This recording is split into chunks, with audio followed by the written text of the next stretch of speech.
હવામાન વિભાગને આગામી 6 દિવસ સુધી રાજ્યના કેટલાક વિસ્તારોમાં હળવાથી મધ્યમ ભારેની વરસાદની આગાહી કરી છે.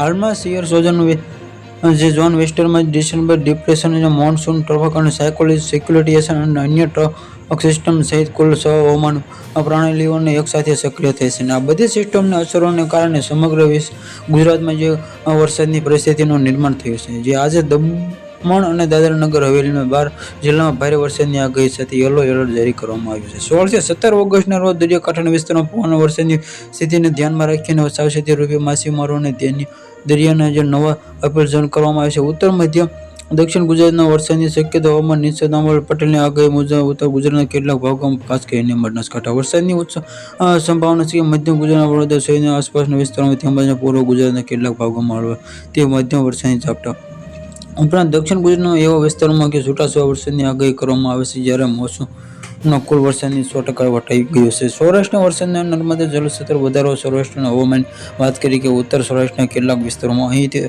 વરસાદની ઝાપટાના પડવાની શક્યતા. સૌરાષ્ટ્રના અન્ય ભાગોમાં પણ કેટલીક જગ્યાએ છૂટાછવાયા વરસાદની પડી શકે. અંબાલાલ પટેલની આગાહી મુજબ 13 થી 15 વખત દરમિયાન મધ્યમ પ્રદેશના વિવિધ ભાગોમાં ભારેથી અતિ ભારે વરસાદના પડ્યો અને ગુજરાત નજીકના વિસ્તારોમાં પણ જોવા મળી શકે છે. મધ્ય પ્રદેશમાં ભારે વરસાદના કારણે નર્મદા નદીના જળસ્તર નોંધપાત્ર વધારો થવાની પણ શક્યતા છે.